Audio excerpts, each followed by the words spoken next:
衰老了，很久没有梦见周公了。礼乐人和的梦想，只能托付给未来了。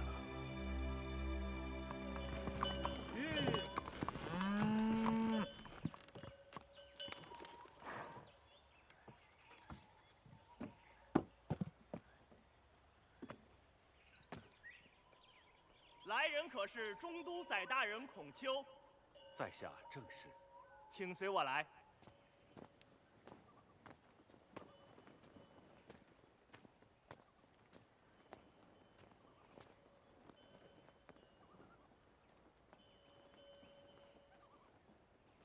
孔大夫，你可上堂再拜。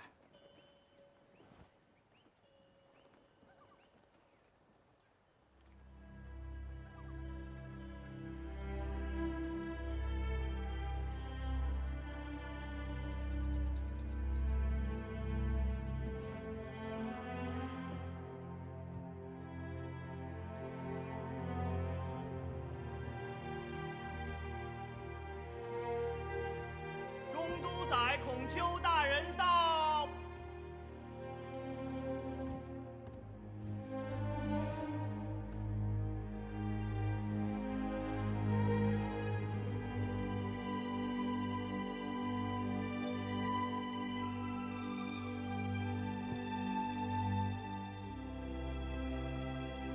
鲁军驾到。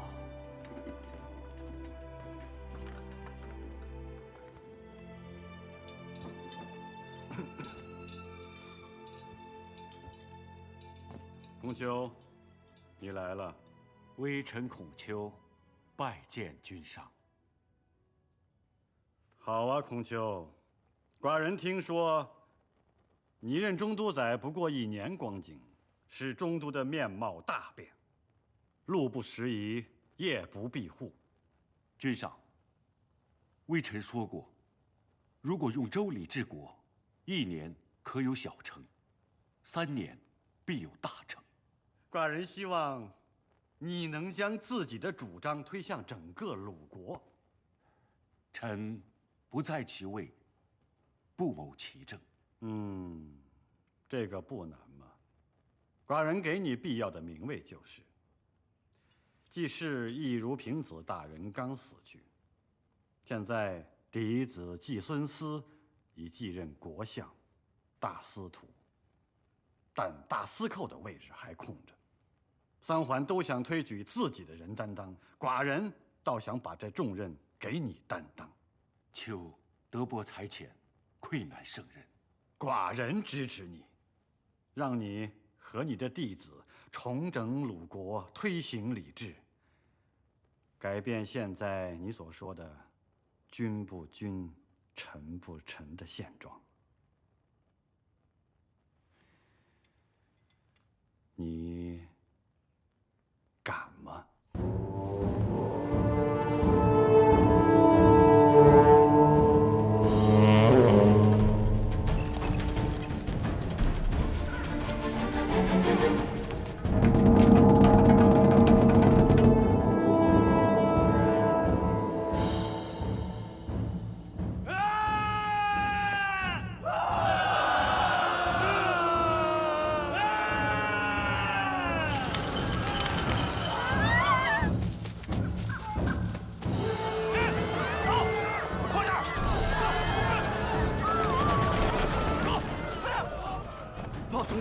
陪葬的小奴隶逃走了。什么？谁？林子大人，平日里最喜爱的贴身小奴齐司公。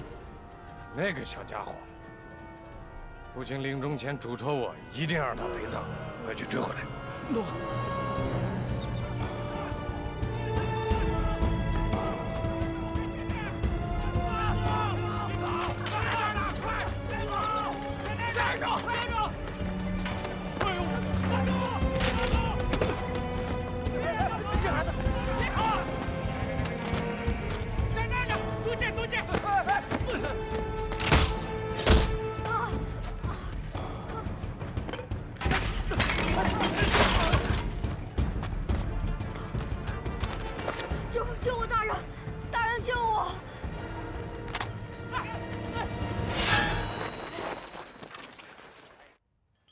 夫子，依你之见，鲁国要想强大，可否效法齐国呢？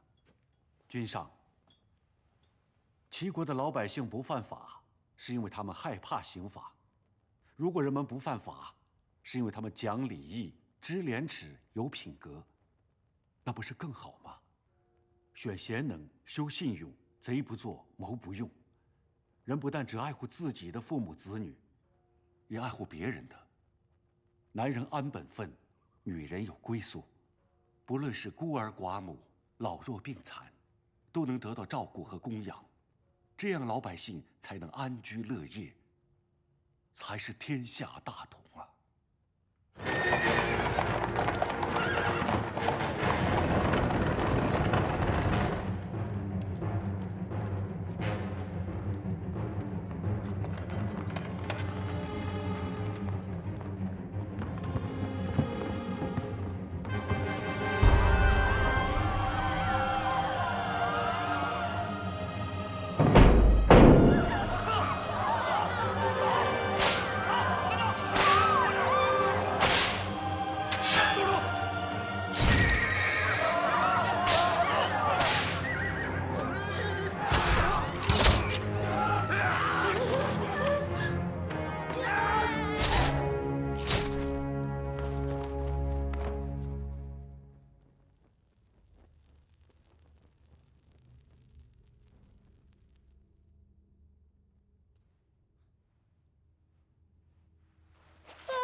去弄点吃的。哎，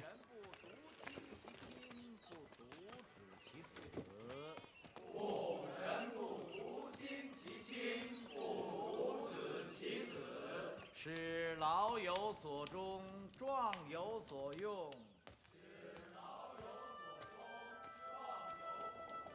你父亲他回来了，你怎么知道？我听得出他的声音，他笃定想不到，我带你来看他。快端过去，哎，快点儿。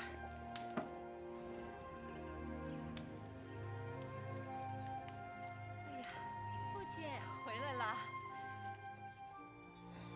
你一出去就是半天，我和母亲好等。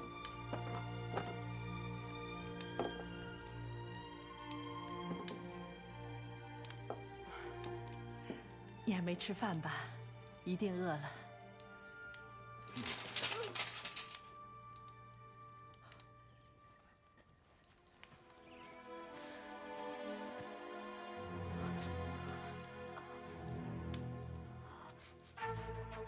别怕，你是谁？我是齐司公。孩子，夫子，杨回，快请医师过来。诺，快去，快叫医师来。这是怎么回事？哦，夫子，我在路上看到继父武士在追杀这孩子，就把他给救下来了。他是继室陪葬的小奴，继父的人正在到处搜捕他呀。夫子，要不这样吧，我想把他送到魏国我七兄那里，以免连累大家。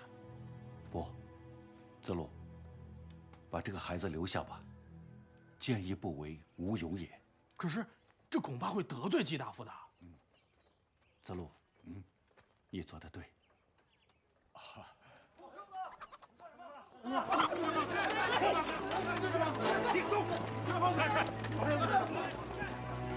站住！干什么？啊！你是谁呀？我是毕义司马公山钮，给我送！公山大人，父子，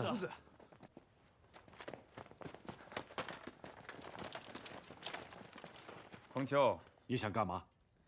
有人报大司徒家的陶奴就藏在你这里。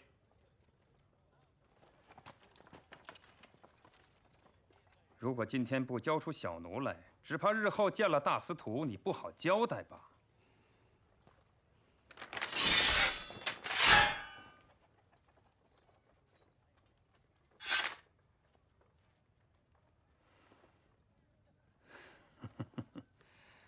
孔大夫，请借一步说话。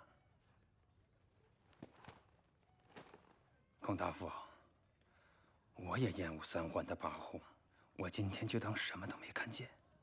你我可以化敌为友，联手合作，驱逐三环，掌控鲁国，你看怎么样？给个话儿啊！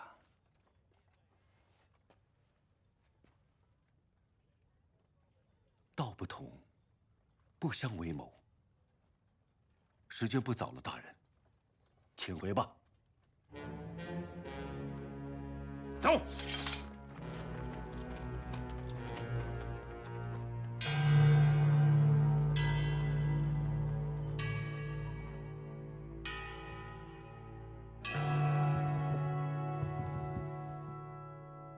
各位大夫，眼看着就要举行冬季大典了，可是，在冬季之前，却发生了一件怪事，就是昨日鸡人来报，在10只准备献祭的雄雉中，有一只作为首献的长尾雉，竟然啄光了自己的雉尾。所以今日想听听各位大夫的高见，是否有必要将此次祭祀停止，或者是延期？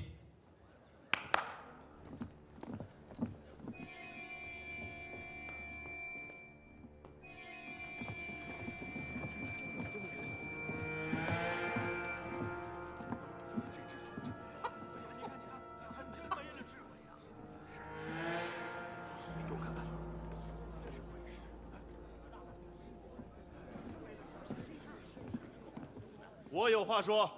叔孙武，你说。我以为冬季乃1年终了国家大计，不能延期，也不能停止。他啄断自己的尾巴，当然预兆一种天意，所以不应再以此志为限，否则就是对神灵的大不敬。所以我认为，应当遵从天意，放生这只雄雉。孔丘，你看呢？君上，微臣极为赞同叔孙大夫的意见。那各位大夫呢？微臣等也赞同2位大夫的意见。既然各位大夫都这么说，那么好，这只雄雉就放归山林去吧。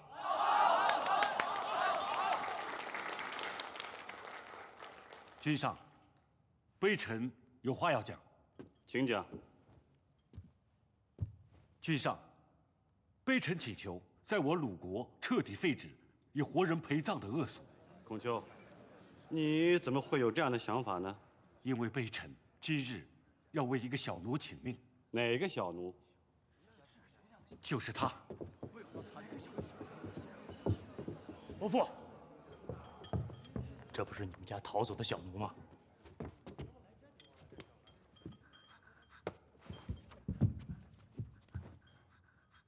孔丘，他是我家的陶奴，你竟敢私自收留，胆子也太大了吧！夫子，大司徒，请你赦免他吧，不要用这小奴为已故的平子大人殉葬。以人陪葬原是古礼，你不是一直主张恢复古礼的吗？大司徒，仁者爱人，以礼杀人则非礼也。叔孙大夫，你能仁慈地对待一只雄雉，求拜请你也为这个已失去胳膊的小奴讲几句话吧。我们今天谈的只是关于冬季之雉的问题，这与人殉之礼无关。错，大有关系。礼经说，天地间人为贵，用活人殉葬是残忍的陋俗。本朝自文武周公以来，早已废止。我鲁国乃周公故里，礼仪之邦，我们理应变古改制，推陈出新。君上，各位大夫，孔丘在此冒死请求你们赦免了这个小奴吧。赦免了他吧。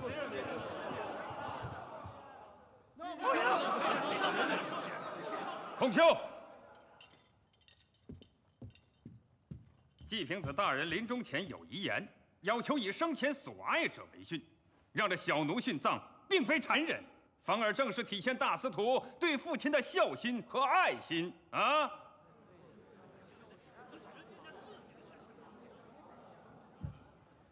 公山大夫，丘知道，大人作为家臣侍奉平子大夫多年，丘还听说季平子大夫生前常说，他是离不开你的。对呀，没错。既然你们如此情深义厚，他老人家在九泉之下，又岂能少了你的陪伴呢？如果大人愿陪平子大夫同行，那丘就赞成让这个小奴随你殉葬。你给个话啊！你荒谬！看来大夫并不愿意做这个陪葬者，那么己所不欲，勿施于人。君上，微臣的话讲完了。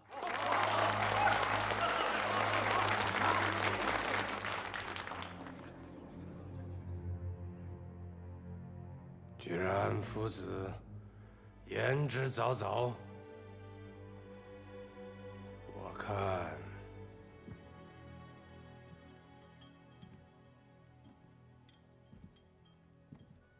可以，就放了他吧。太好了，你再也不要回去了。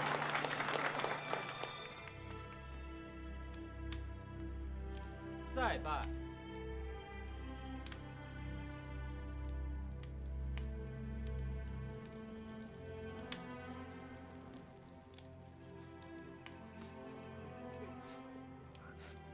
孩子，别哭，起来吧。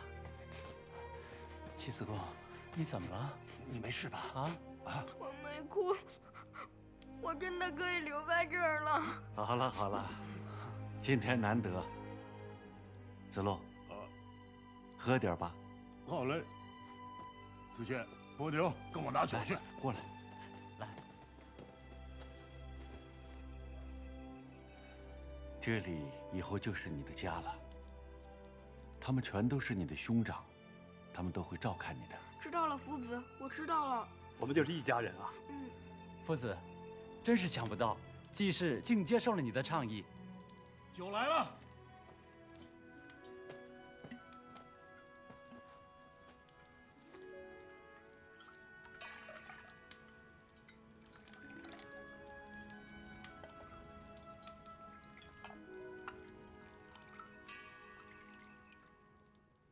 来，你呢？我拿这个。哎，贪杯啊！来，喝。来。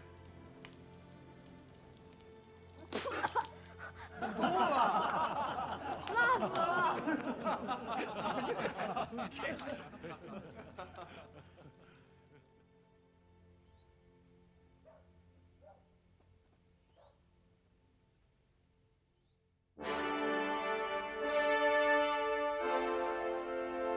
君上，孔丘在鲁国得到重用，治理鲁国，恐怕会使鲁国强大，威胁到齐国呀。鲁强必备其患。100年以来，我历代齐军最大的梦想，就是吞并鲁国，打开西进中原的通道。孔丘治鲁已初见成效，君上，我们何不设一会盟，以祝贺鲁国礼制为名，邀请鲁君孔丘赴齐鲁交界处甲骨会盟。孔丘知文而不武，知礼而无勇。席间，我们可以挟持鲁君为人质，以此要挟鲁君和桑桓从此听命于齐国。好主意呀，李大夫，你可修国书一封，邀请鲁军与甲骨举行会盟，遣使送往鲁国。诺。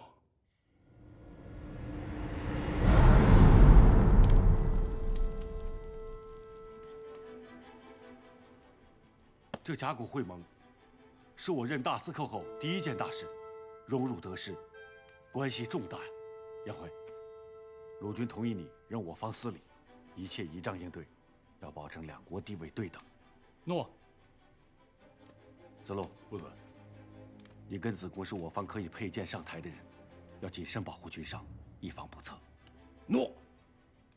冉求，夫子，你先前往甲骨，观察蒙台附近的山形地势，找几处可以隐藏的地方。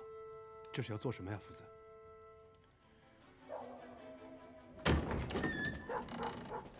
夫子，左右司马到。参见大司寇。请。这次会盟地点是齐人定的，这块山谷野地，兵家称之为绝地。我想让你们领兵车随行，在会盟地有所戒备。大司寇，臣虽任军营司马，可这营中只有礼车，并无战车，调兵权又实际掌握在季大司徒和公山钮手里。大司寇，听说大司徒正在敝邑和公山钮进行相设选侍之礼呢。好吧，那我去拜会两位大人。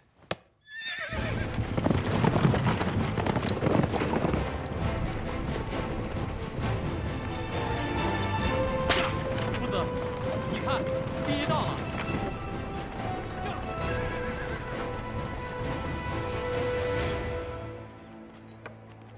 夫子，我早就听说，在鲁国，这敝邑是武士农奴最多、税负最重的城邑。你们都听着！3日之内，凡有不劳役者，拔出城门，抛在市中。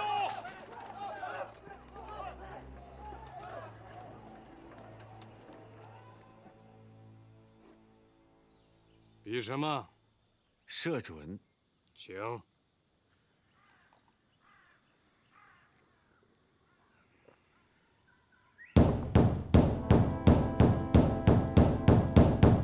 齐鲁之会，乃国之大事，请大司徒批准司马派军车随卫鲁军，以振国威。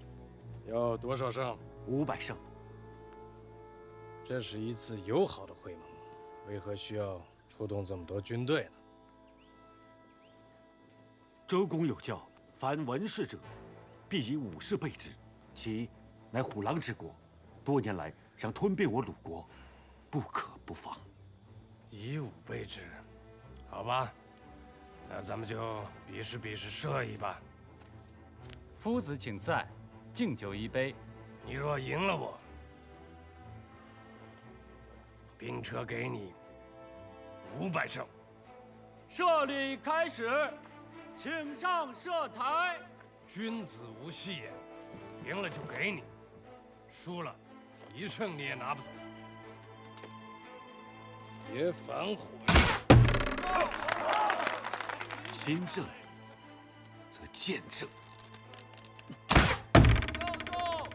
大司寇新官上任，心气儿很高啊。你那座敝邑，城墙高过18尺，画地为牢，擅立私刑不说，还横征暴敛。此为你的领地，却民不聊生，苛政猛于虎。大司徒竟能眼见心不见。好。敢问季孙大夫，鲁国当今是何局面？其实，季氏应当忧虑的敌人，当在自家的萧墙之内。好。我听说你没有父亲，这么好的剑术，哪儿学的？我先父是个武士，不过他去世的早，小人好学，并无常识，全在自己。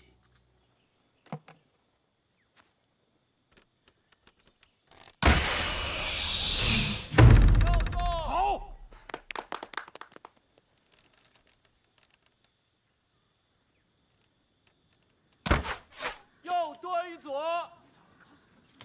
程大司徒礼让。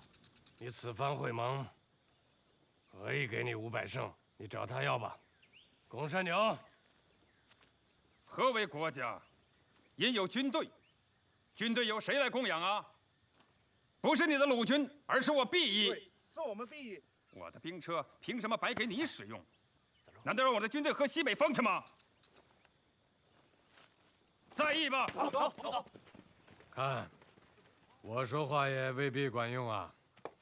调兵的军令我会下达，不过剩下的事你要自己看着办了。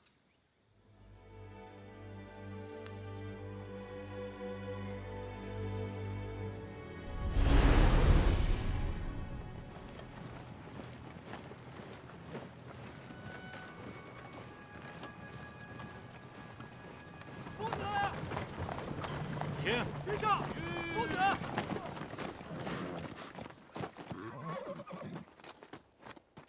参见军上，参见夫子。公山牛的兵车出动没有？也不知道出了什么状况，一车一马未动。啊，这可如何是好啊？季孙司调兵的将令早就已经下达了嘛。你马上准备，按第2套方案。诺。走。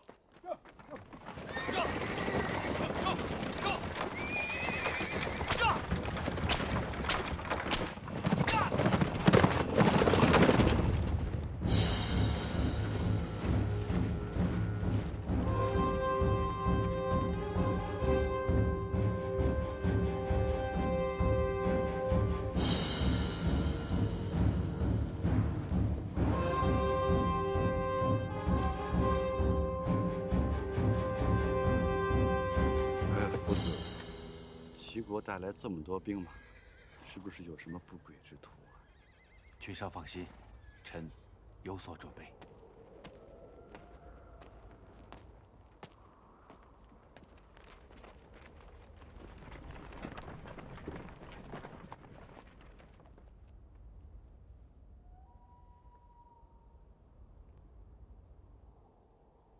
齐主鲁客，鲁军远来，有劳齐侯下台迎驾。君上，不能纡尊降贵。有请鲁军登台。君上。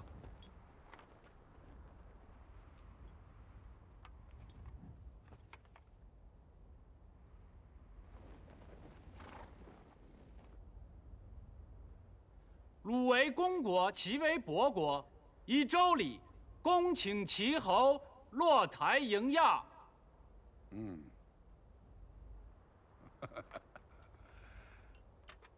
我齐国乃盟主，岂能慢待贵客呀？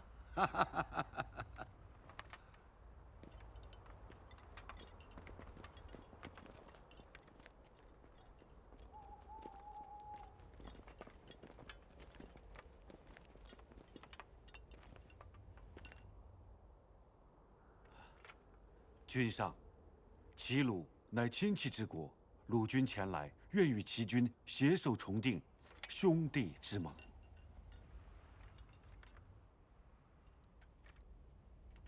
请，请，请。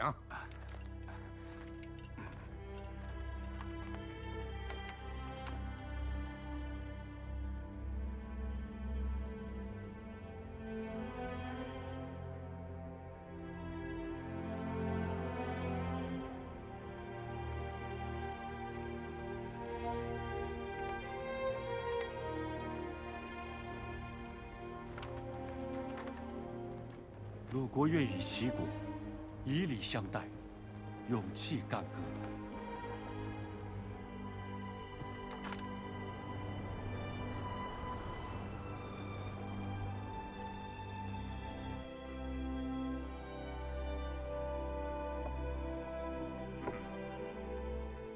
齐鲁两国虽然是异姓诸侯，实则为手足之邦。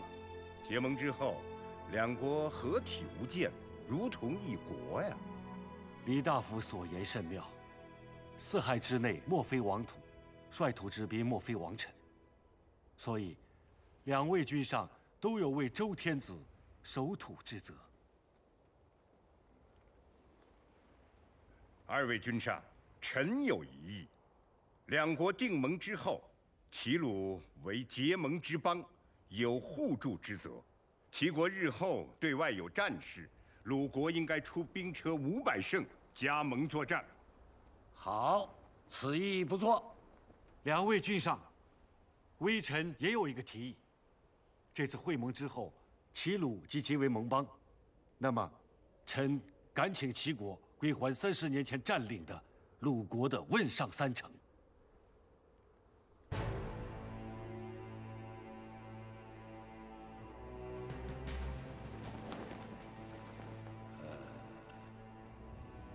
我看也不是不可考虑。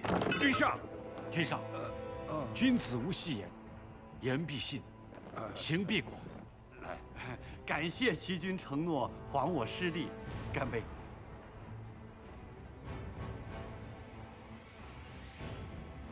孔丘，我看你们君臣今日是不想回去了。看。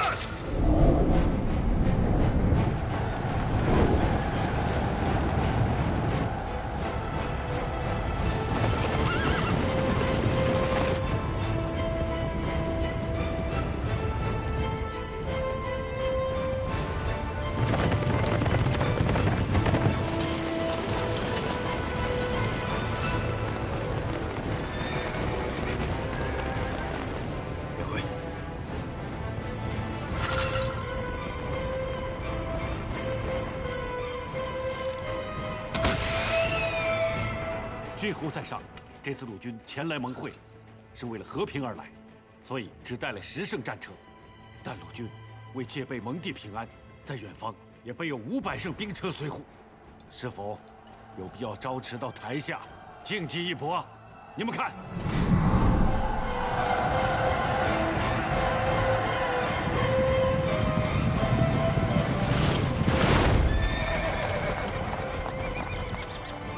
君上，我等带领先锋之胜，已尽数到达，后边还有500乘，也已到达甲骨之边，听候大司寇调遣。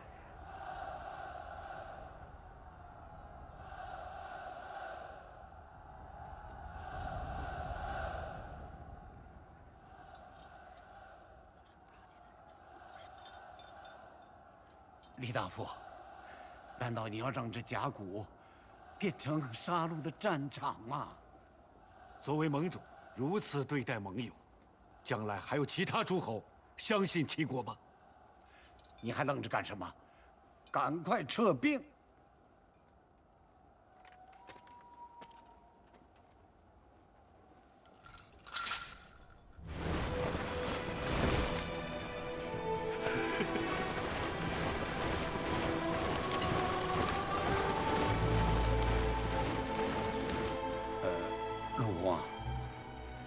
陆公，恕我属下违命之罪。愿齐鲁两国永结盟好。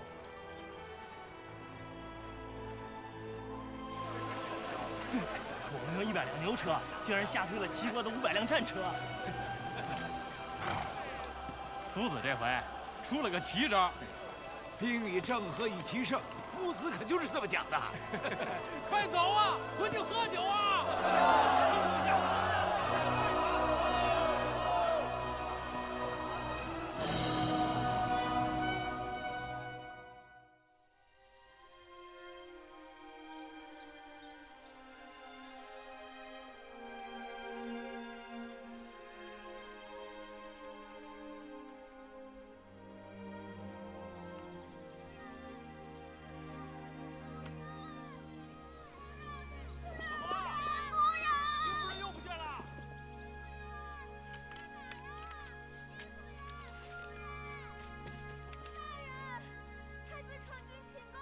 君上又争起来了，君夫人却不知道跑到哪里去了。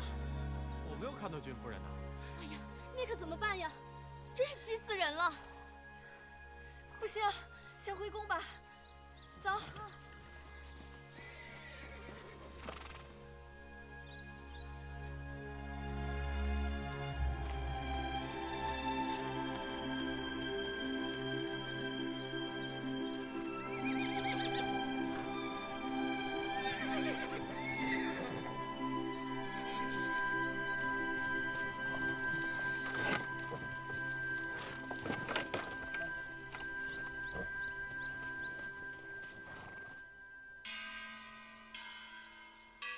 君父，我快40了，做太子都做了20年了，你已如此苍老，魏国也暮气沉沉，难道你还舍不得撒手吗？鲁国的孔丘有一句名言：“唯女子以小人，难养也。”国事怎么能由女人来插嘴，让女人来操持？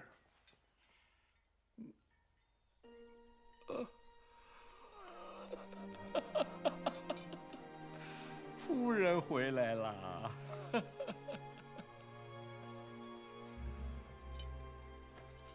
君上，太子有何要事？这样唐突求见。公三扭托人带话，不是问你。是鲁国季氏的家臣公山友，不知何故，想要投靠魏国，差人来探口风了。哦，难道我们魏国成了收破烂呢？所以我才没有答应啊。公山牛准备投奔报效，为什么我们不能收留他？收留公山扭对魏国的将来没有好处。公山扭侍奉鲁国季氏多年，季平子对他不薄，给了他裨益不说，还免了他多年的税赋。如今他竟结交异邦，背叛旧主，如此反复之小人，谁敢用他？我可以驾驭他。你先驾驭好你自己再说吧。鲁魏两国一向相依相存，如果我们收留了公山扭，不就得罪鲁国了吗？你有没有想到，西有强大的晋国，南有称王的楚国，我们处4战之地，失去友邦，孤立无援了，怎么办呢？出去。下一次可别再……如果再有下一次，你就不再是太子了。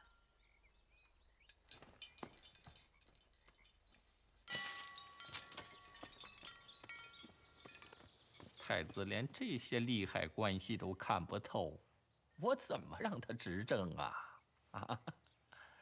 把孔子请来吧，他可以辅助教诸位公子，魏国就可以无忧了。君上，写封国书礼聘孔子。那孔丘他肯来吗？孔子一直怀才不遇，在鲁国的仕途受3环制约，也障碍重重。这聘书表示我们重视他，他来最好，不来，鲁国也会重用他。鲁国强大，可以制衡齐国，也不坏。这是什么？魏国和齐国都送来的国书。我们再不用夫子，别人可就要用他了。只是不知诸位爱卿意下如何呀？等等，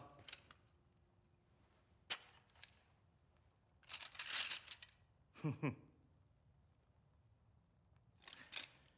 这个出身来历不明的庶子孔丘，君上你在1年之内，把他由一介布衣先提拔为中都大夫，再提拔为大司寇，位列鲁国上卿，现在还要重用重用，君上还打算把他捧上天吗？此次齐鲁会盟，孔丘收复失地，扬我国威，举国上下无不传颂。孔丘虽出身庶民，但你先父已承认他是宋国公卿之后，有贵族血脉。他不费一兵一卒，讨回了失陷多年的汶上3城。他虽然一介布衣，却有一套以礼治国的施政理想。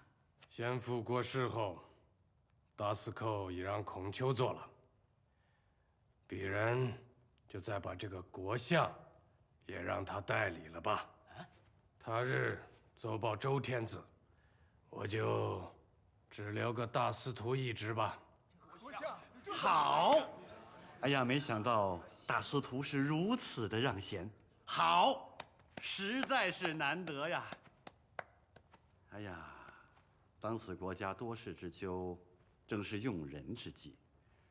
不仅孔丘，其一般弟子也大有可用之才呀。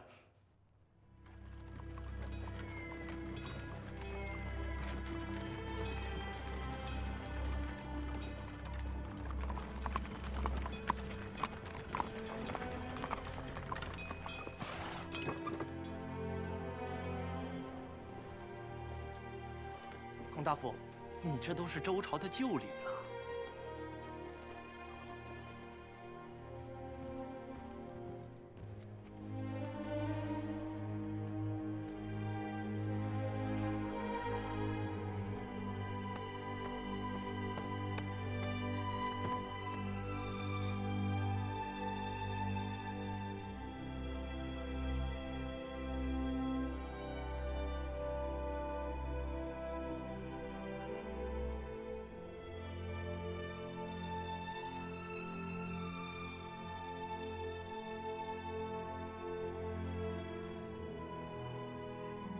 我派在宫里的使者密报，当了代国相的孔丘近日不务正事，不知是何用意，一直在忙于修建五子台。他不是说为了防范水灾吗？伯父，他说是为了防范水灾，我看他急着修五子台的目的，怕是别有用心呐。哼，孔丘，不过是一介庶民匹夫，君上已经让他做了大司寇，还不够，又让他做了代国相。伯父。你说孔丘不会是有什么阴谋吧？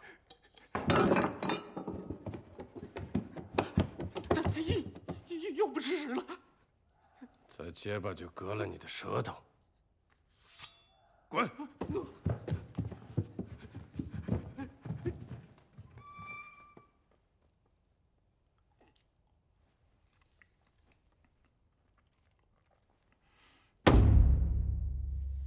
仲尼。这是我为你新调的黑漆，绝对不怕水的。你试试。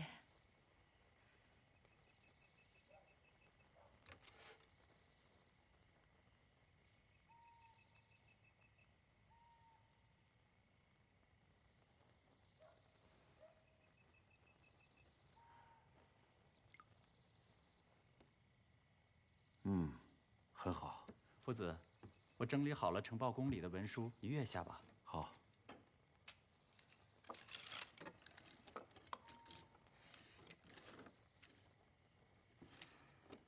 好。公伯僚，备车。这么晚了还要出去？有急事，要连夜进宫。哎，你醒醒，公伯僚！哎呀，你别碰我啊！哎，朽木不可雕也，由他睡吧。夫子，你忙了一天的公事，还要连夜入朝，太辛苦了。为了鲁国的声名社稷，再累也值啊。夫子，要拆除3家城墙，会不会激使3城反叛，变声不测啊？要铲除3桓的势力，是时候了。要拆就得快。夫子，我觉得这么做太冒险了。是夫子，这样实在是太冒险了，你还是再考虑考虑吧。还考虑什么呀？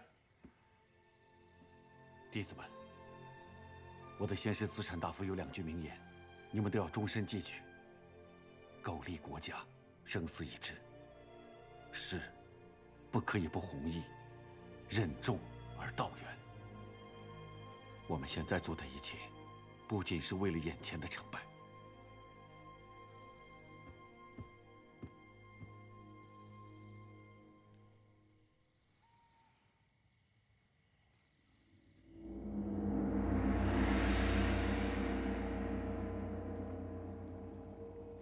代国相孔丘觐见君上。明日朝会，微臣要提出挥3都之意。什么叫做挥3都？我周朝开国时定有礼制，诸侯贵卿的采邑所建城墙不能超过18尺，就是为了防止大夫们日后拥城自大，各自为政。近几10年来，3都竟成了家臣的私产，城墙也越修越高。因此，微臣提议削掉这3座高城，打破格局。兹事体大，这可是剂猛药。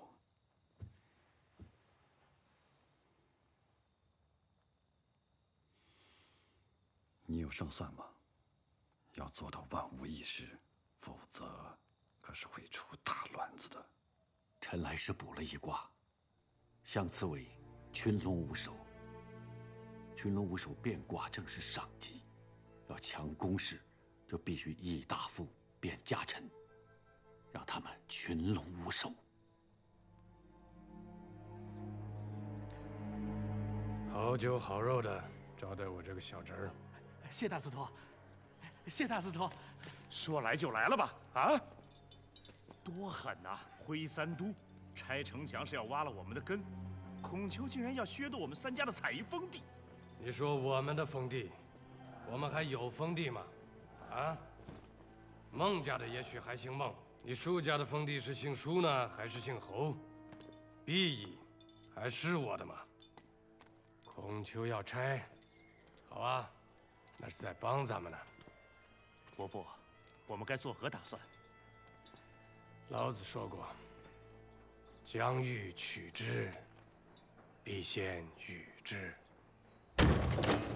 支持孔丘，挥三都。快点，再快点！下半夜一定要赶到毕邑，并进孤山将军。驾！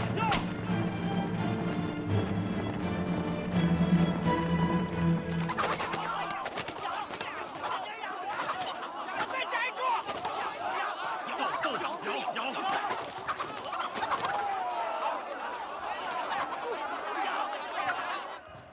后羿急报！后羿急报！代国相，吕报。诺。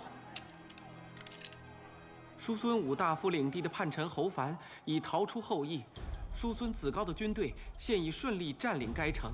好极了，就应该这样，打他个措手不及。愿祝贺代国相施政马到成功。来，安杯！今日我们喝他个一醉方休。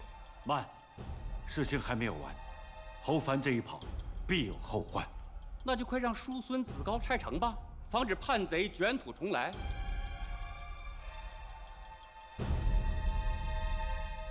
我来时看到陈诚大军已在城外扎营了，你的毕邑很快就会被夷为平地。你现在啊，得赶紧想办法。让他来拆吧，都城屈服就一定会空虚。那我就趁机先反，直取都城，杀死孔丘，赶走三桓。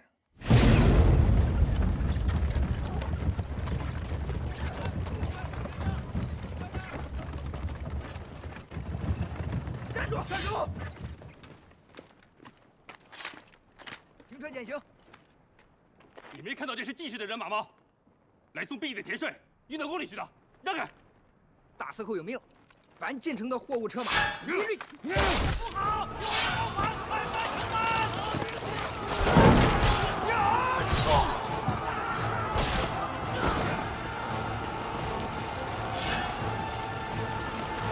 抓住鲁军，把孔丘给我宰了！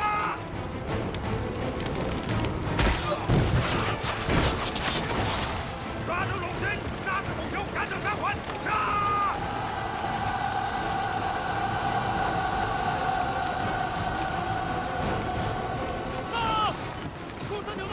鲁军不在宫中，在哪儿？好像向季府方向逃走了，还不快去找！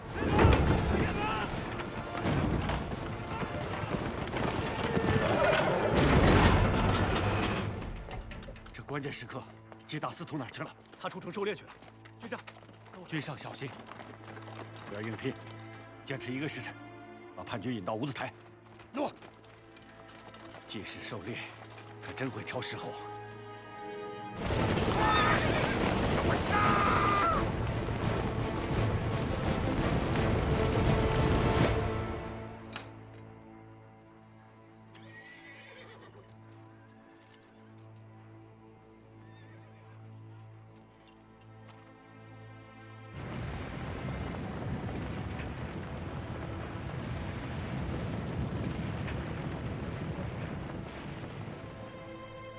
国君孔丘三桓，你们听着！今天我奉平子大人在天之命，把你们这帮逆天叛道之众收拾了！给我杀！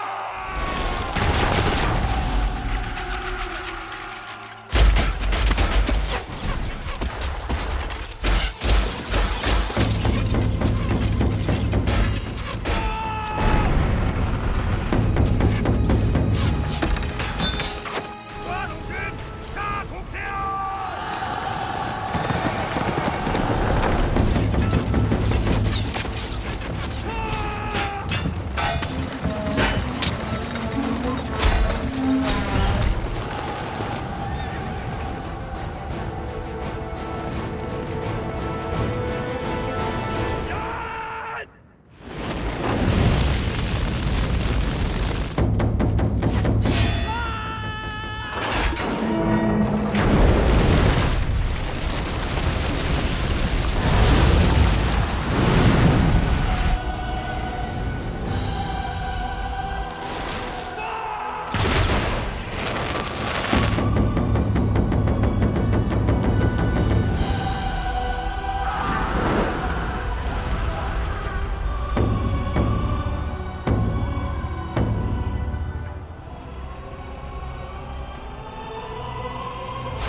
曲阜急报，正如你所预料的，公山鸟已被击溃于五子台。那还等什么呢？出兵，力擒公山鸟。诺！出兵，生擒公山鸟！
我的城邑不能拆，为什么？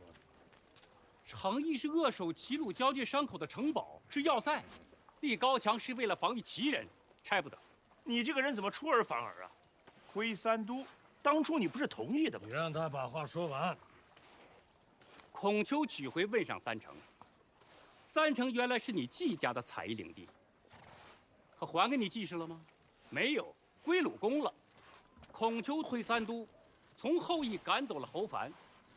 现在的义载是谁？是孔丘的弟子子高。那裨益可回到你季氏手中了？也没有。现在鲁公任命的裨益大夫是子路，怎么样？再拿走我的城邑，也由鲁公来控制。请问，我们三家还有一片土一座城吗？二位大人，难道你们真想把鲁国交给鲁君主，交给孔丘吗？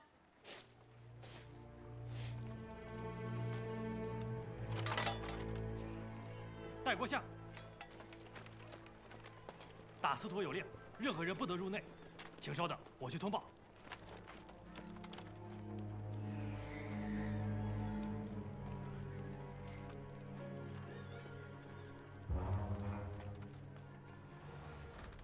夫子，这可是孟氏和舒氏的马车呀！宗主，孔丘求见。宗主，孔丘求见。不见。他们都在里面啊！喂，夫子，这可真是孟氏和舒氏的马车呀！我认识。哎，驾，夫子，驾，夫子，驾，夫子。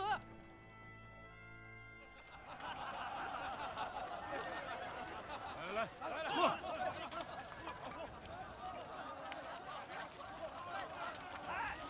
多喝点啊！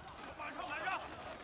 大家都听我说，拆了这3座城，咱们全鲁国就都是一家人了。我说的对不对啊？好，来，坐。父亲，齐军离边境还有多远？不足30里了，但是齐军派来了使节黎除，还带了礼物。礼物？什么礼物？齐国舞女80人，民居100余匹。那黎除怎么说？他说，必须罢黜孔丘。连夜进攻，觐见君上。驾！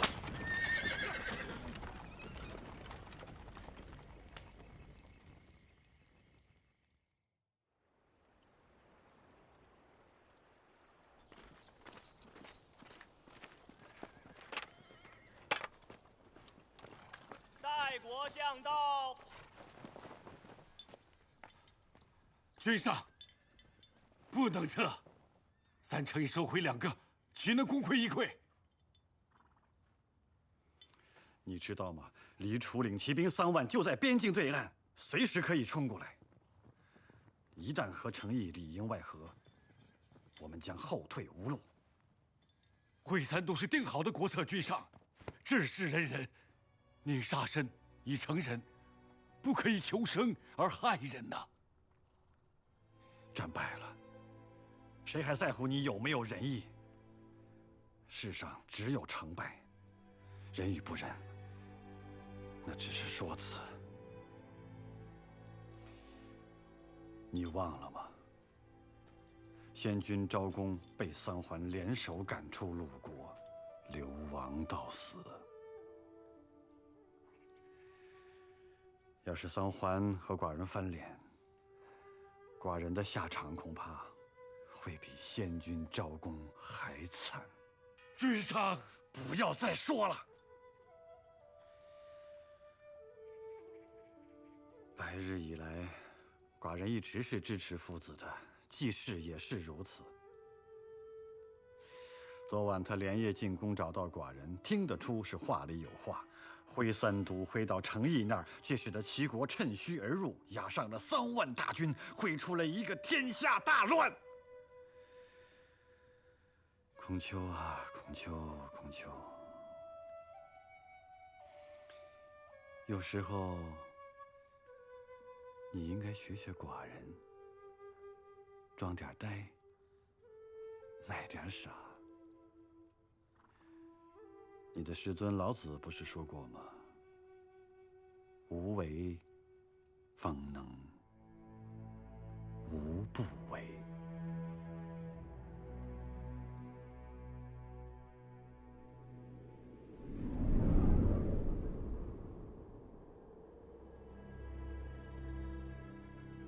孔丘啊，当今之事，王纲失序，天下纷乱，可你还是要一意孤行，推行礼乐仁义吗？休惭愧，一无所成。那就索性放弃吧。明爵者，公器也，不可久居。那弟子何去何从？毕竟不能像葫芦一样挂在门楣上，无用于世。无用，安知不是大用？弱则生，柔则存。天下莫弱于水，而攻坚者莫之能胜。上善若水啊！先生微言大义，吾道一以贯之。先生的道是大象无形，超然物外，不限于世间；而我的道则在人间。那就不要在意天下的误解吧。富者赠人以金，我没有金子，就赠你这几句话吧。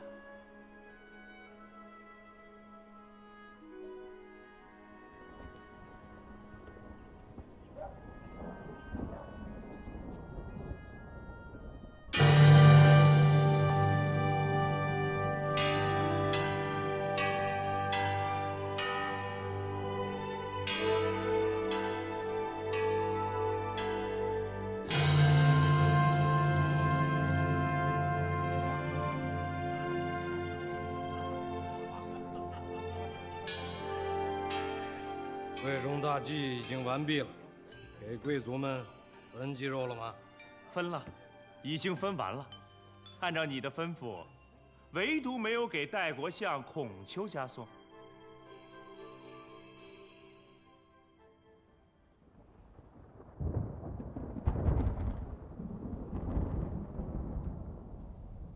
父亲，喝点儿吧。别等了，今年的祭肉不会送来了。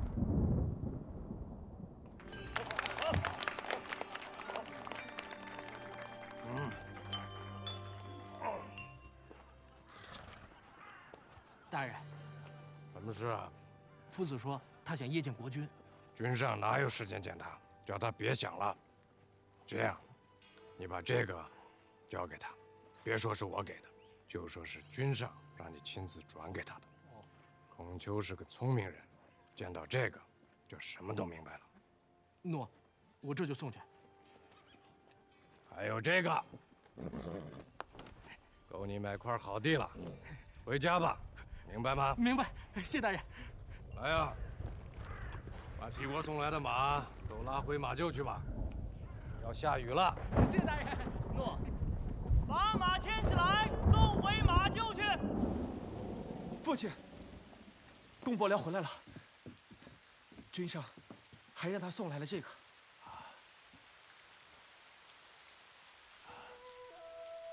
玉珏。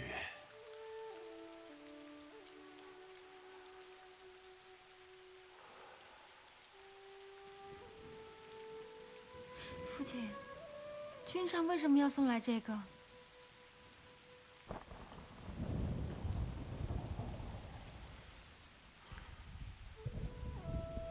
觉者，诀别也。是有人要让我走啊？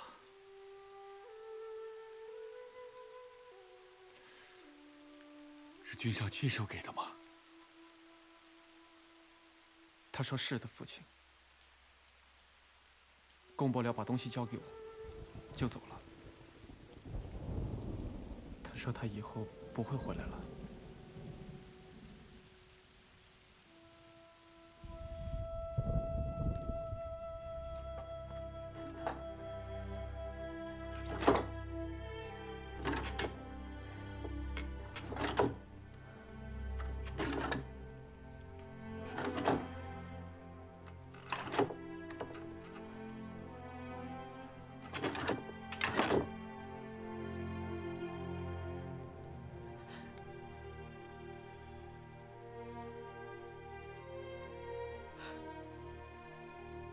找个机会，把这顶器皿还给陆军吧。父亲，这冕是礼乐的象征，一直是你最珍贵的。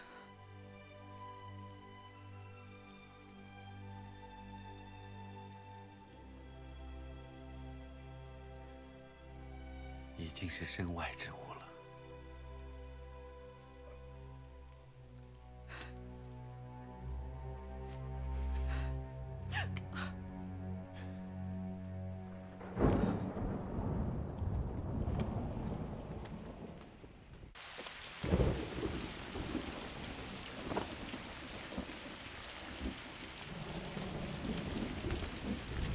父亲，等雨停了吧，等等你的弟子们吧。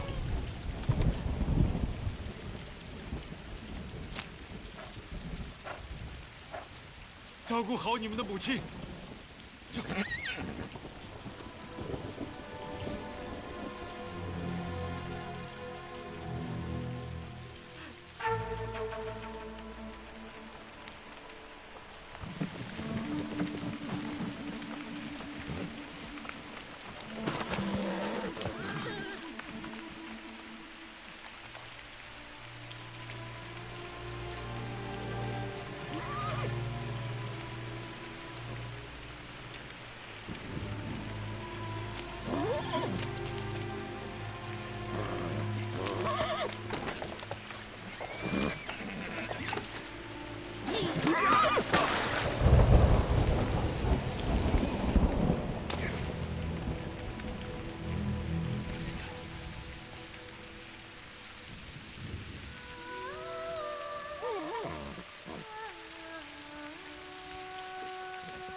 夫子，颜回，你怎么在这儿？夫子是形，弟子是影，我要跟夫子一起走。老实说，我还不知道要去哪儿。夫子。颜回，你有才干，在官府能找到好的差事，可跟着我，却要抛妻别子，背井离乡，你会后悔的。不，绝不。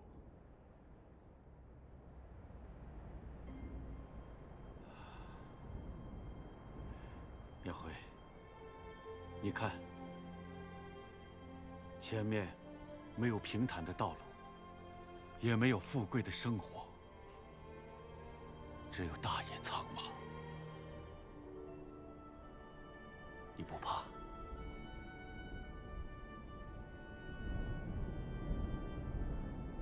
告诉我，我究竟错在哪里？要弟子直说吗？当然。夫子错把自己的全部理想，都寄托在了鲁君的身上。夫子，你曾经对我说过，如果人不能改变世界，那么就应当去改变自己的内心。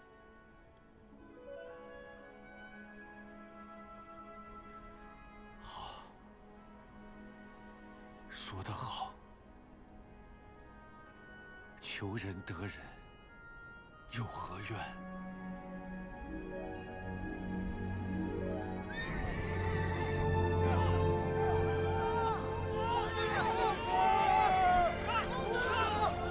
来了，夫子，我和冉求因为有公职在身，得交代好了才能动身出来，所以晚了。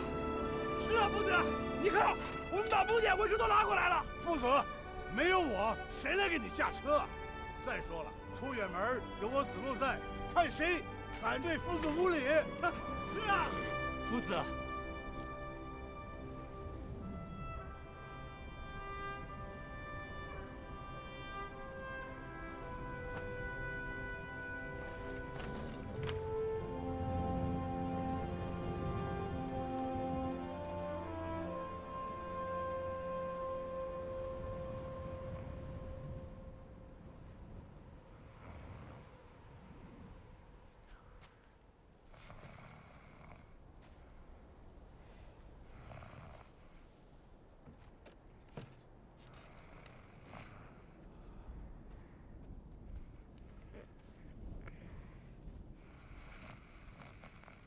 想不到他的呼噜声比我还要大。我们走。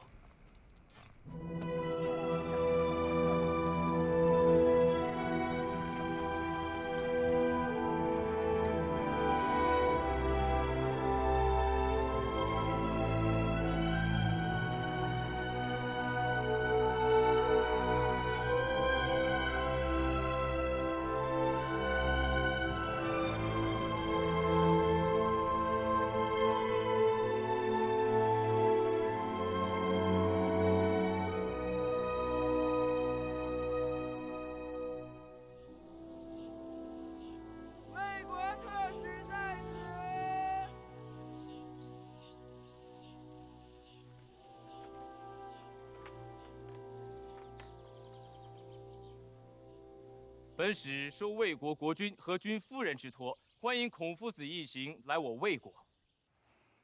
夫子沿途对我们魏国的印象如何呀？比起鲁国，魏国人口众多呀。是啊，人口这么多，很乱呐，不好治理。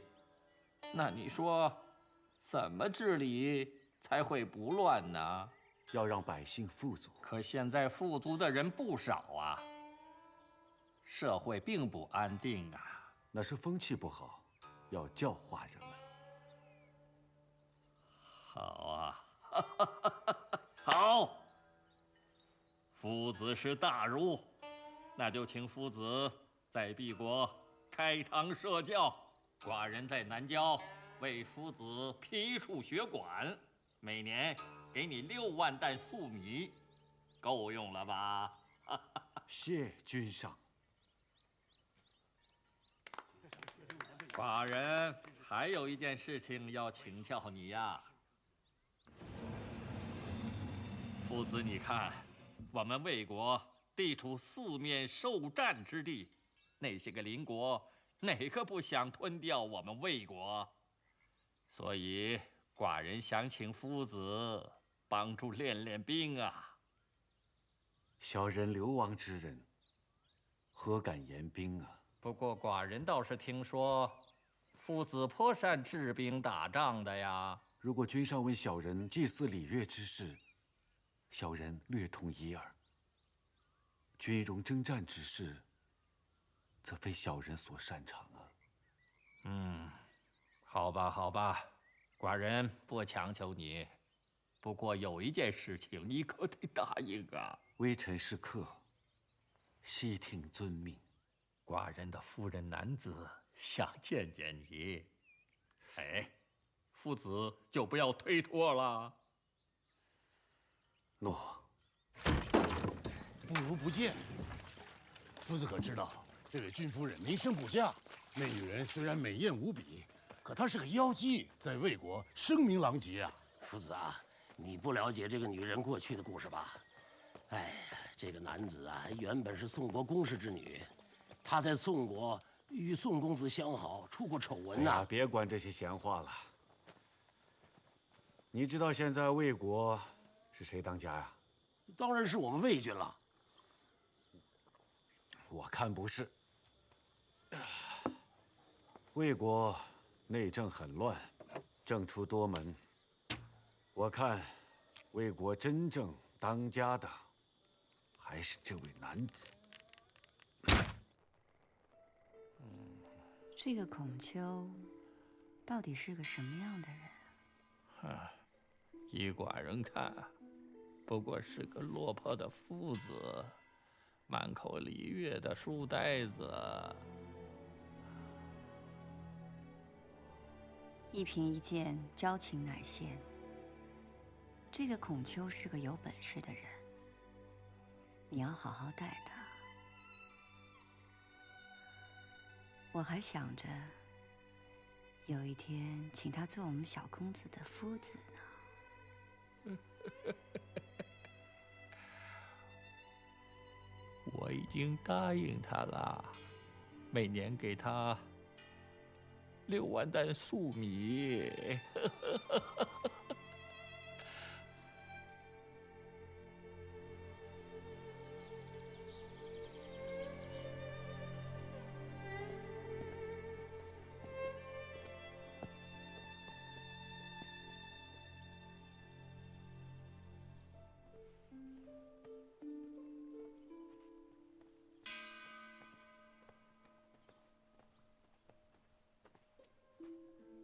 请夫子先就坐，请稍后，君夫人这就过来。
微臣孔丘，拜见君夫人。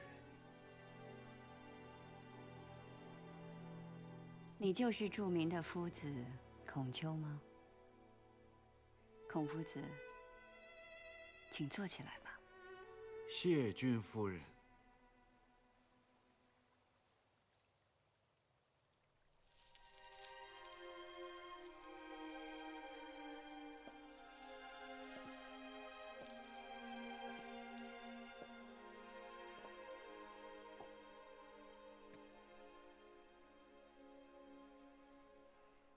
听说你常讲仁者爱人，是吧？那你那个人字里，包不包括像我这种名声不好的女人呢？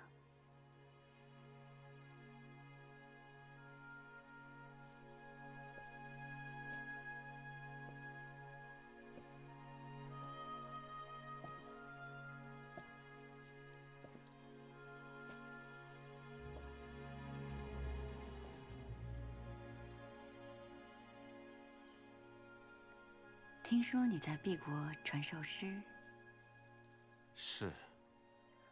小童也爱读诗。有一句话：“窈窕淑女，君子好逑。”请问夫子是什么意思啊？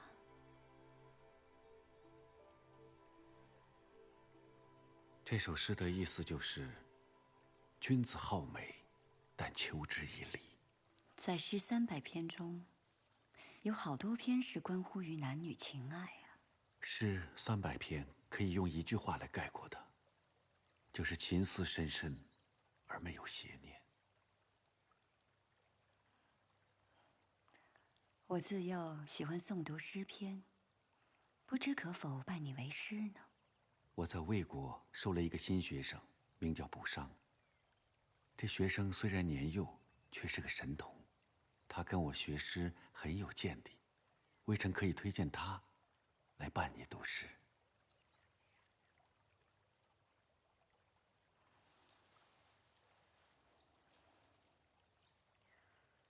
朝中大臣纷纷议论你游说君王以礼让治国，你那套行得通吗？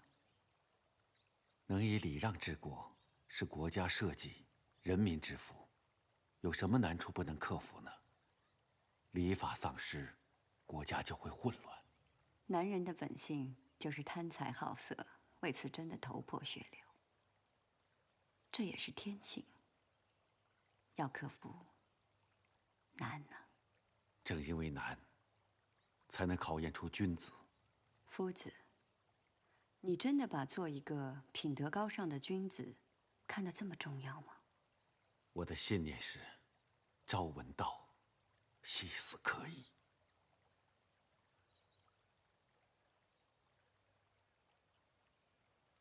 夫子可否留在魏国？我们再见面。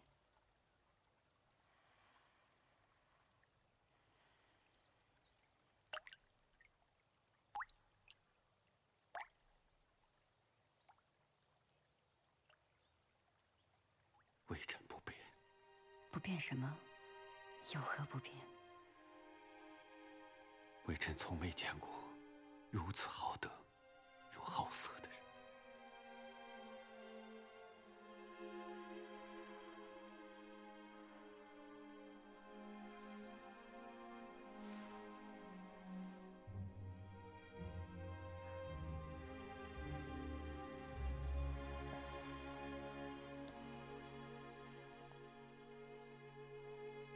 世人也许很容易了解夫子的痛苦，但未必能体会夫子在痛苦中所领悟到的境界。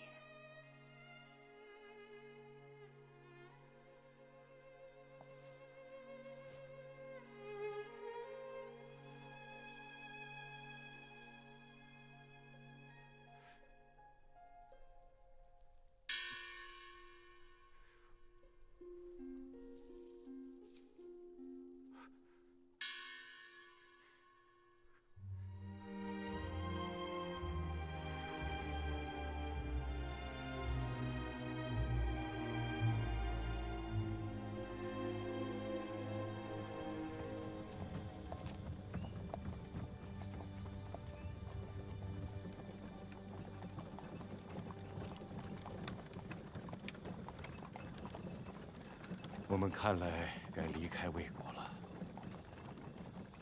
为什么？这里迟早要大乱。大家跟上，快到了！跟上，快跟上！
世人也许很容易了解夫子的痛苦，但未必能体会夫子在痛苦中所领悟到的境界。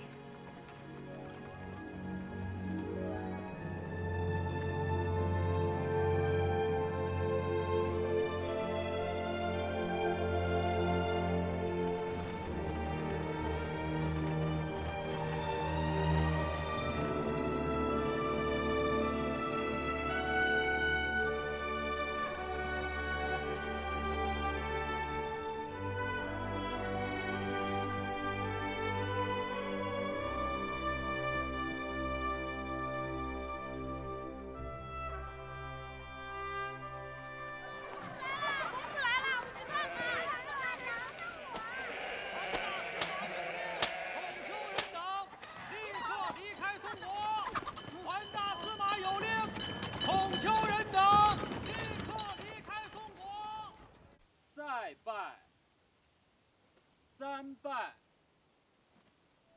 请夫子授课。诗书礼乐都是君子的必修，从今天起，大家就一起修习。君使臣以礼，臣事君以忠，以忠孝为本，可以使人道和谐，百业兴旺。我们不听你们的异端邪说。近之可以服侍父母，远之可以怀柔有邦，还可以使人认识很多鸟兽草木的名称。这是大司马桓腿的命令，让你们滚出所过去。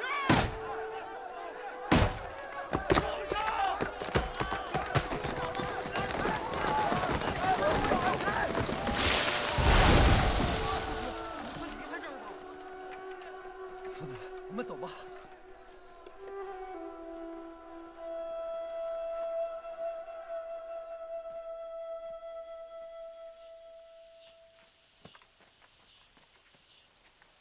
请问各位老乡，渡口在哪里啊？渡口啊？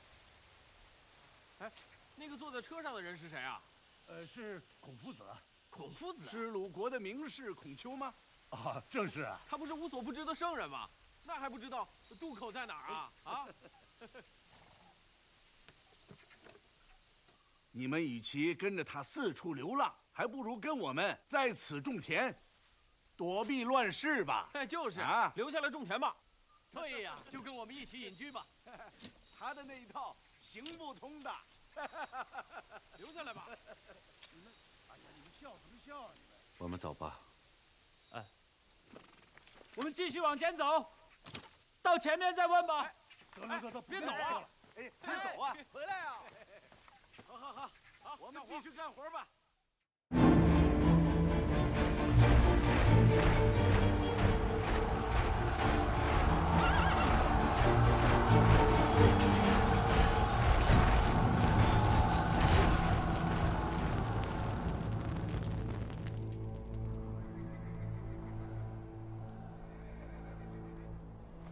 菲儿，最近可听到过孔丘的消息吗？听说他们在魏国住了些日子，后来到了郑国，最近又去了陈国。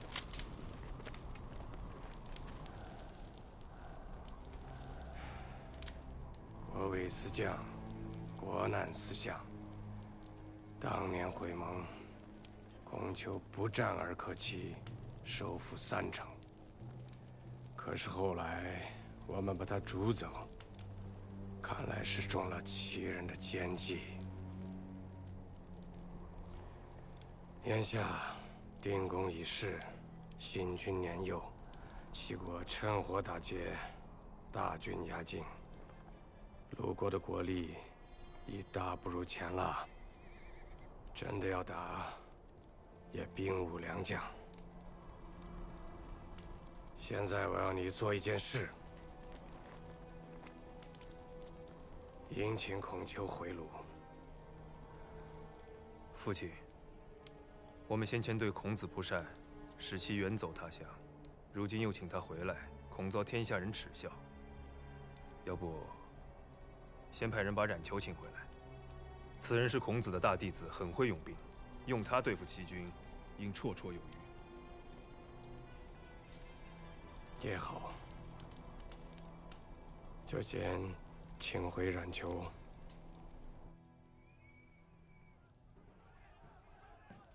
起来，快起来！快起来！夫子不好了，快起来吧！鲁国人来打陈国了，我们快走！快走！夫子，快！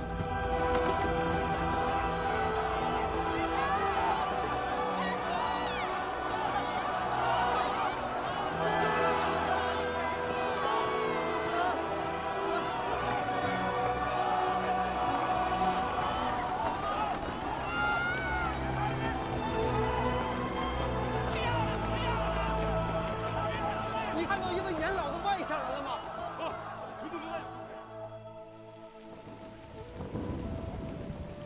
齐人现已兵临城下，夫子，狄大夫恳请夫子同意，冉求回国助战。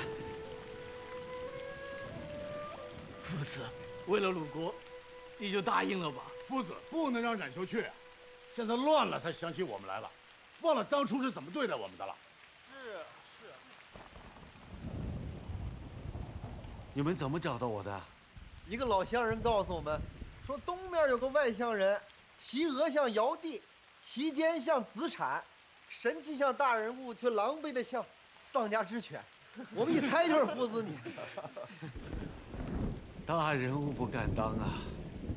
其实我什么也不像，就像一只丧家之犬，给他们说准了。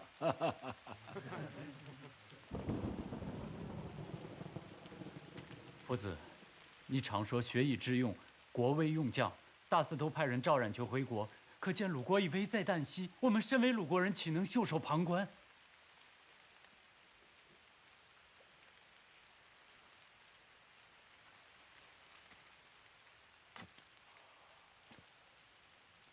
颜回，你说的对。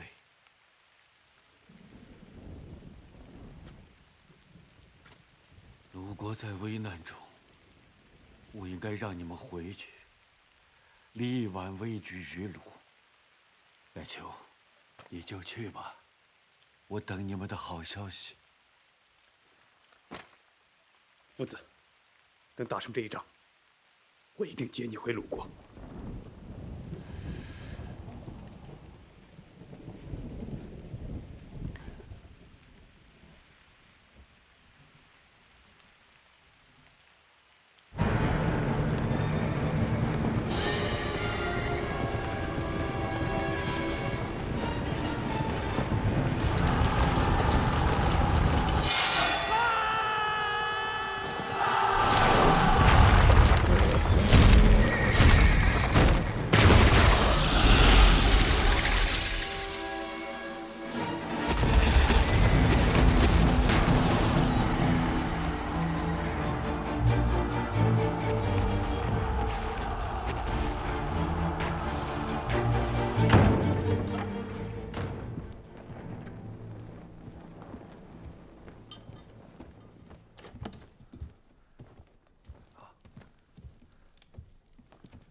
拜见大司徒。父亲，冉求果然不负众望，朗邑一战大败齐军，齐军已退回了边境。我不会亏待你的。我要请君上把汶上3城赏给你管。大司徒，小人不要汶上3城。小人只有一个请求。说。小人的恩师孔子，这些年一直在各国传道学说，颠沛流离。可是他无时无刻不在思念着鲁国。小人恳请大司徒派人请恩师回鲁国吧。这个嘛，还要包请君上再说。我看你确实是个人才，就留下给我做个家大夫吧，不要再跟着孔丘四处奔波了。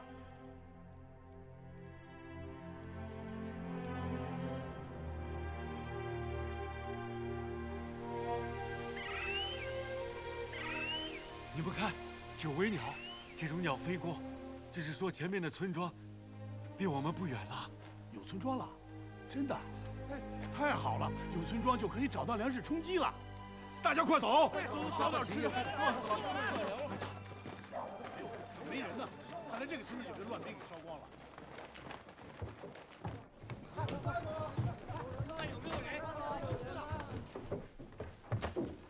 大家都很累了，把这里收拾一下。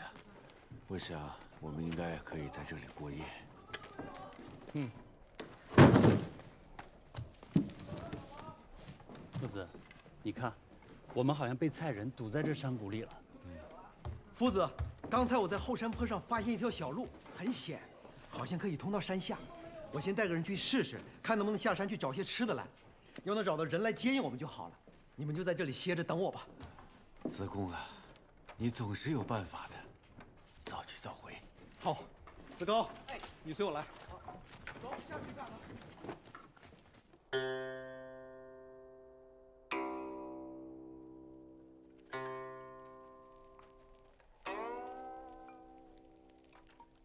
父亲，为善者，天必报之以福。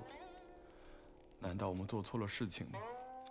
为什么现在天让我们在这里血粮挨饿呢？是啊，父子道高，故当事者难用，只能说明他们愚钝。父子说过：“岁寒，然后知松柏之后凋也。”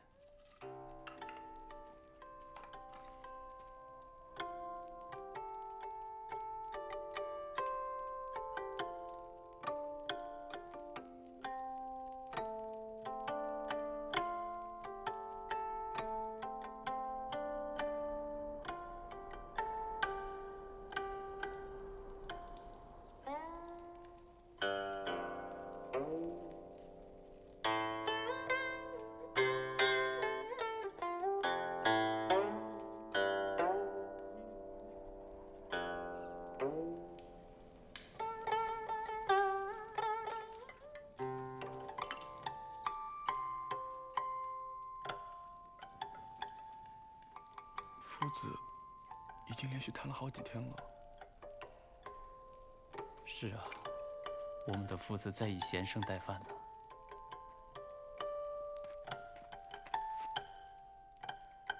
夫子，你已经几天没吃东西了，这是最后一碗马肉汤，把它喝了吧。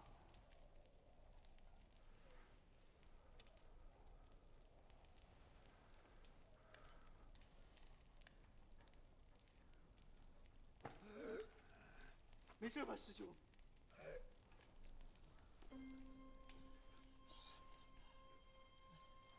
师兄，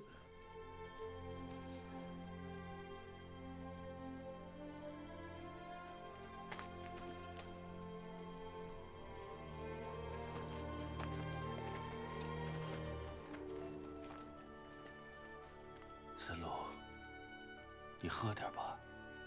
夫子，我不喝。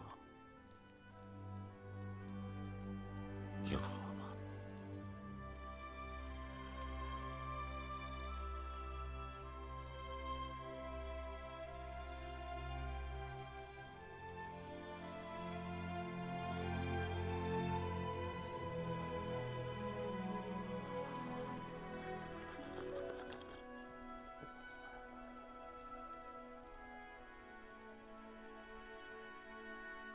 你看，我喝了，你也喝一点儿。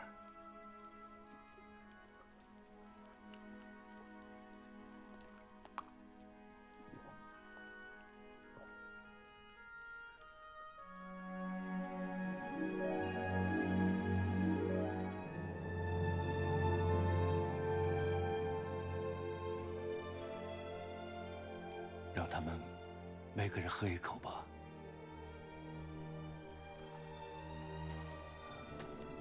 我不饿，你们喝吧。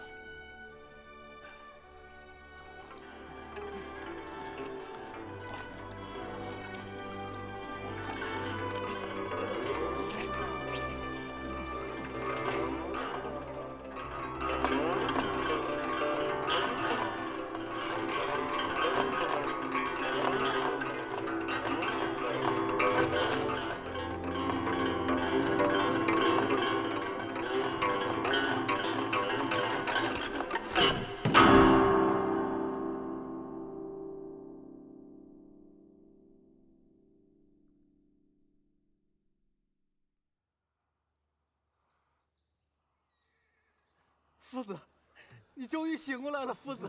你没事吧，夫子？你感觉好一点吗？我回来晚了，你走就是7天，再晚回来1天，可能就见不到我们了。夫子，你醒了。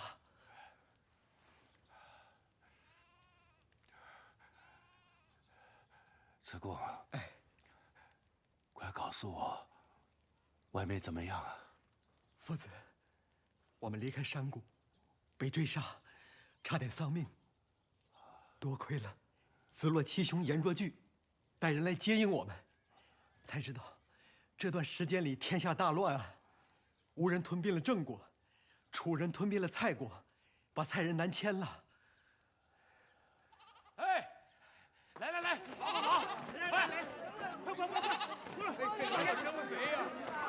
夫子，魏灵公已死，魏国新君十分赏识子路，要请他去魏国做仆役的大夫。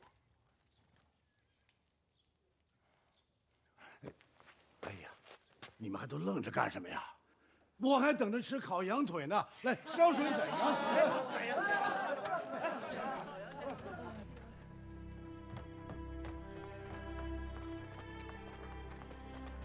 弟子收到赏识，我当然高兴。可是，危邦不入，乱邦不居，眼下魏国政局不稳定啊！我其实不大赞成你这次出使。夫子，等我治理好溥仪，我会尽快的建立一支强大的军队，平定魏国内乱，然后请夫子去当相国。为政，不能急于求成啊！子路，你的性格逞强好胜，在乱世是很危险的。夫子，我知道了。我之所以急于求成，无非是想尽快的实现夫子的理智和大同的理想。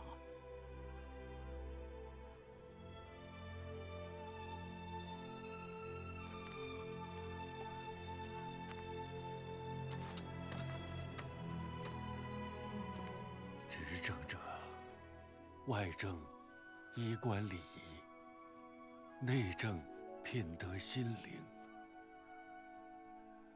你要记住，凡非礼者，勿视、勿听、勿言、勿动。夫子的教诲，弟子终身不忘。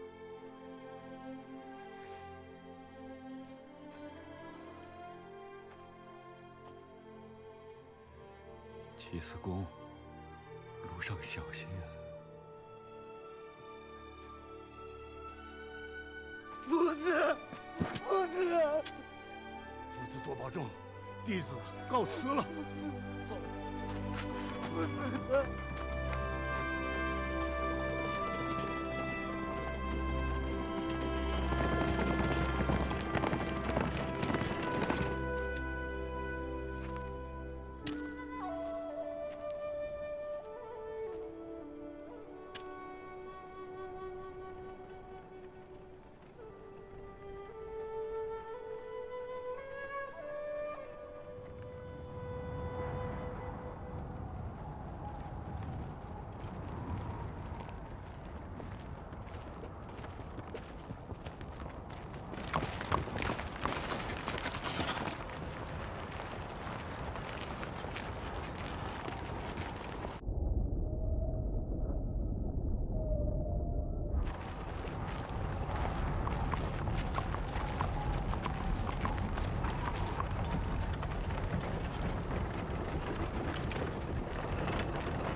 夫子，吃点东西吧。夫子，已经4个时辰了，怕是缓不过来了。夫子，你放手吧啊！夫子，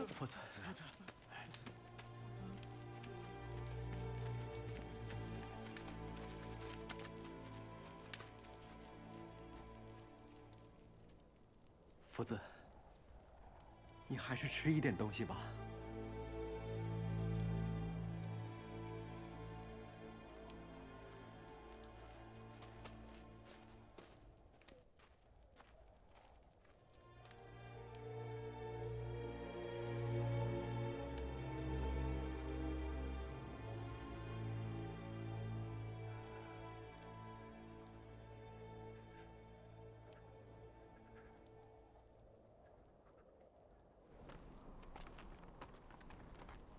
夫子没有回来。父亲已派人去了，据说他们已到了鲁国边境。他生我的气了，不原谅我，替我把他请回来。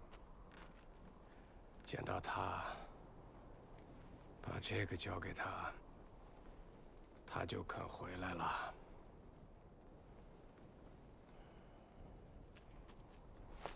夫子，夫子，齐子公，你回来了！夫子，齐子公回来了！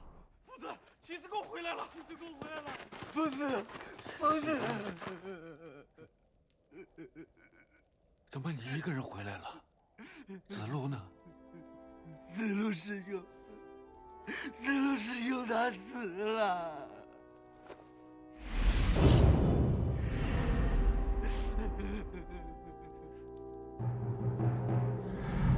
魏国内乱，杨虎从晋国杀来篡位。子路为了保护幼小的魏军，浴血奋战迎击敌人，他被杀害了。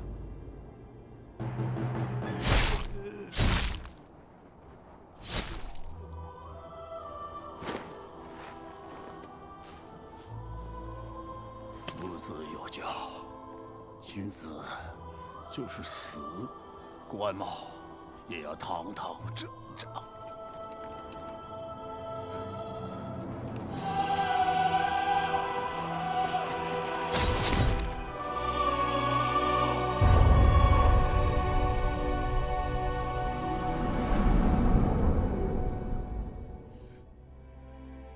好，好。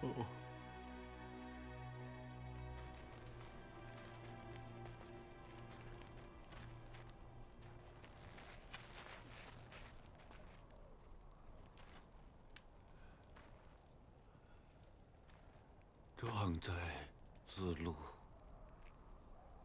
不愧为真君子。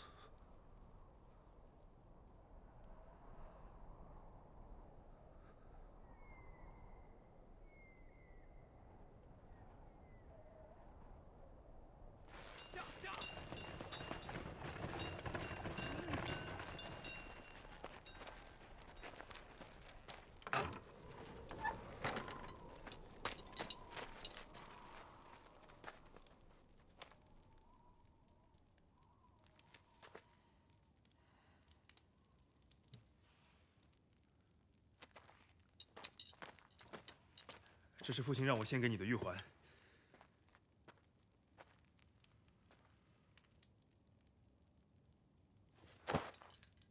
孔大人，我父亲他快不行了。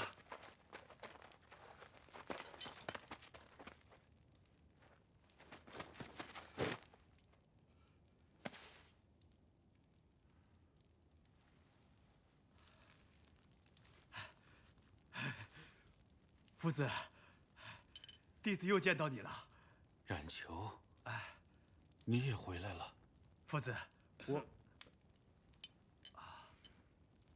夫子，季大司徒重病多年，不理朝政，恐是来日无多了。他反省往事，觉得当年驱走夫子犯下大错，所以派公子前来请夫子回国，还说要当面向夫子谢罪。夫子，请回鲁国吧。还者归还也。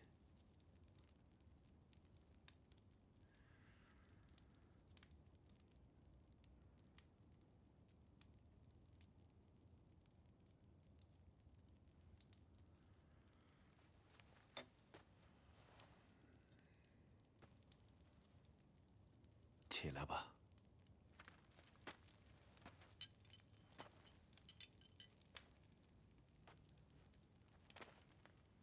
夫子，为了鲁国的社稷啊，回吧。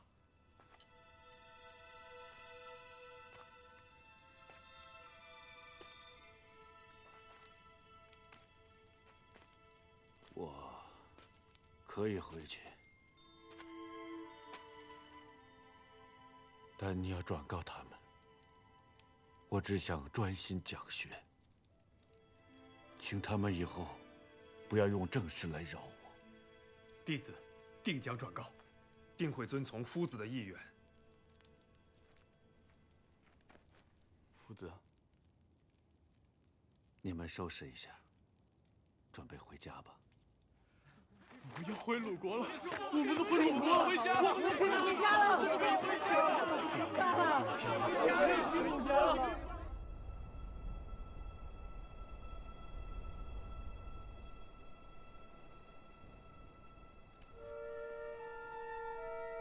父亲，孔子已经在回来的路上了，就快到了。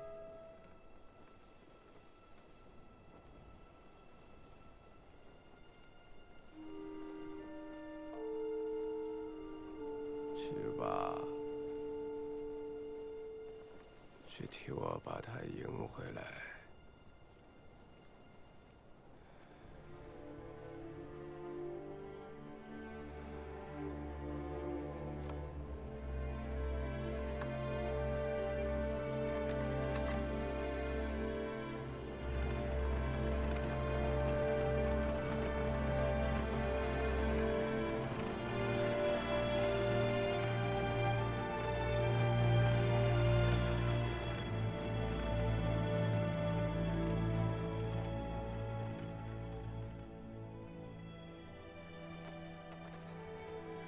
回来了，终于回来了，鲁国回来了。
鲁国，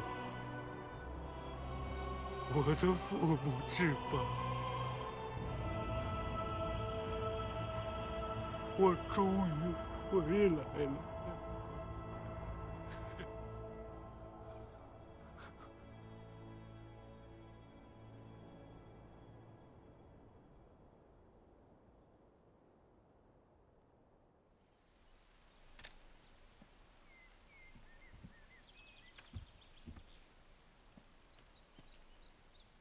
夫子，你刚才在讲什么？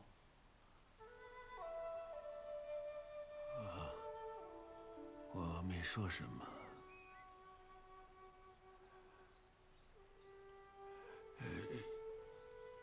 你们把那部《鲁春秋》拿去吧。好。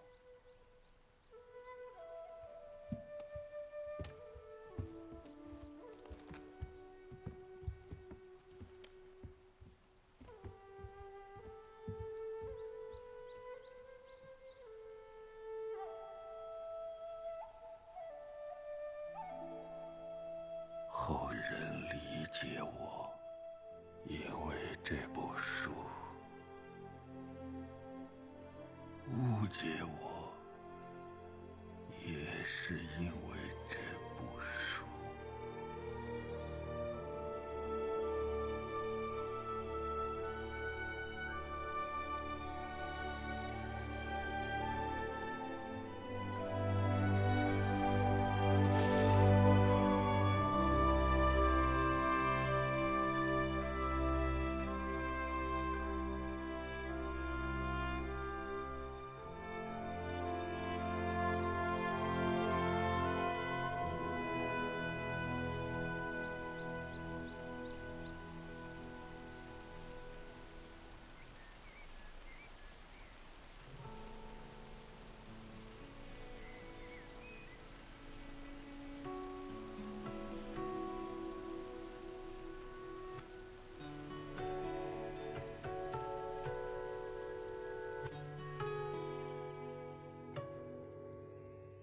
兰之意，洋洋吉祥，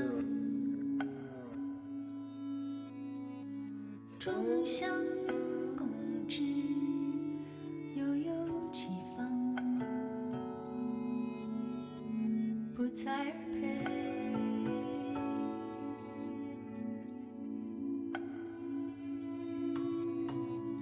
玉兰河上。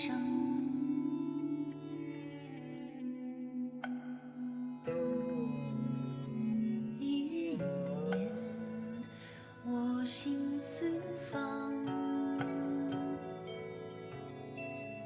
温王蒙兄，渭水洋洋，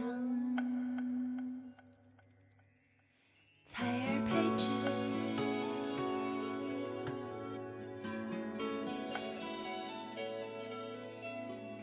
熠熠清芳。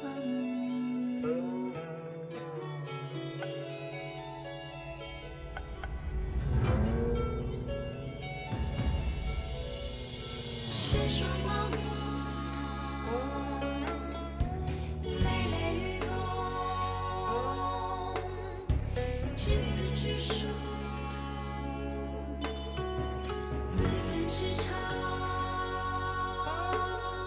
雪霜茫茫，累累雨冬，君子之手。子孙之长，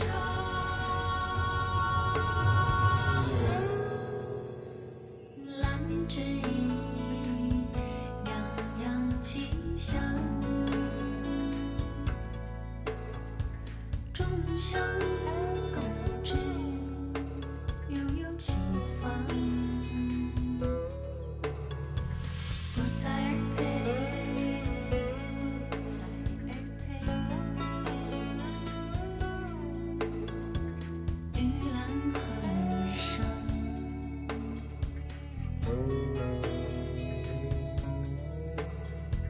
一日一年，我心四方，温王蒙兄，渭水洋洋。